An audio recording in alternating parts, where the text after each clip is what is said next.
ನೋಡಿ, ನಮ್ಮ ಗೃಹಜ್ಯೋತಿ ಇದರಲ್ಲಿ 200 ಯೂನಿಟ್ಗಿಂತ ಕಡಿಮೆ ಬಳಕೆ ಮಾಡಿದವರಿಗೆ ನಾವು ಒಂದು ವರ್ಷದ ಆವರೇಜ್ ತೆಗೆದುಬಿಟ್ಟು ಅದಕ್ಕೆ 10% ಸೇರಿಸಿ ಅವರಿಗೆ ಮಿತಿ ಲಿಮಿಟ್ ಮಾಡಿದರು. ಅವರಿಗೆ ಅಷ್ಟು ಉಚಿತವಾಗಿ ಬರ್ತಾ ಇತ್ತು. ಈಗೇನಾಗಿದೆ, ಹಲವಾರು ಜನರಿಗೆ ಭಾರಿ ಕಡಿಮೆ ಉಪಯೋಗಿಸ್ತಾ ಇದೆ. ಅದರಲ್ಲಿ ಏನಾಗಿದೆ ಅಂತ ಹೇಳ್ಬಿಟ್ರೆ ಈಗ 28 ಯೂನಿಟ್ 20 ಯೂನಿಟ್ ಆಗ್ಬಿಟ್ರೆ ಬರೀ 2 ಯೂನಿಟ್ ಮಾತ್ರ ಬರ್ತದೆ 10%. ಅದಕ್ಕೆ 48 ಯೂನಿಟ್ ಯಾರು ಅದಕ್ಕೆ ಕಡಿಮೆ ಯೂಸ್ ಮಾಡೋದಕ್ಕೆ 10% ಬೇಡ ಅಂತ ಹೇಳ್ಬಿಟ್ಟು ಮುಖ್ಯಮಂತ್ರಿಗಳು ಹೇಳ್ತಾರೆ. ಅದ್ರ ಪ್ರಕಾರ ಇವತ್ತು ಕ್ಯಾಬಿನೆಟ್ಗೆ ನಾವು ಇದು ಮಾಡಿದ್ವಿ. ಅವರು 10% ಬದಲಾಗಿ 10 ಯೂನಿಟ್ ಎಕ್ಸ್ಟ್ರಾ ಕೊಡ್ಲಿಕ್ಕೆ ಈಗಾಗಲೇ ಇವತ್ತು ಕ್ಯಾಬಿನೆಟ್ ನಿರ್ಧಾರ ಮಾಡಿ. ಇಲ್ಲ, 48 ಯೂನಿಟ್ ಇದ್ದವರಿಗೆ ಕಡಿಮೆ ಇದ್ದವರಿಗೆ 10 ಅದೇ 58 ಯೂನಿಟ್ ಬರ್ತದೆ.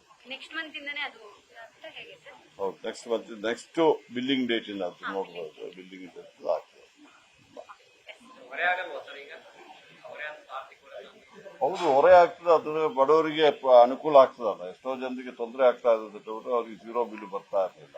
ಯಾಕಂದ್ರೆ ಈಗ 20 ಯೂನಿಟೇ ಯೂಸ್ ಮಾಡ್ತಾರೆ.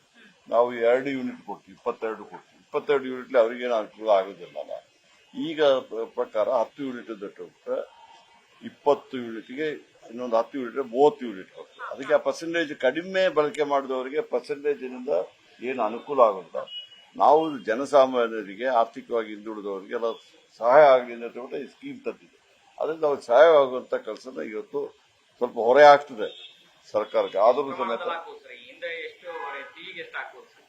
ಈಗ ಒಂದು ವರ್ಷಕ್ಕೆ 500 ಕೋಟಿ 600 ಕೋಟಿ ರೂಪಾಯಿ ಹೆಚ್ಚುವರಿಯಾಗಿ ನಾವು ಕೊಡಬೇಕಾಗ್ತದೆ.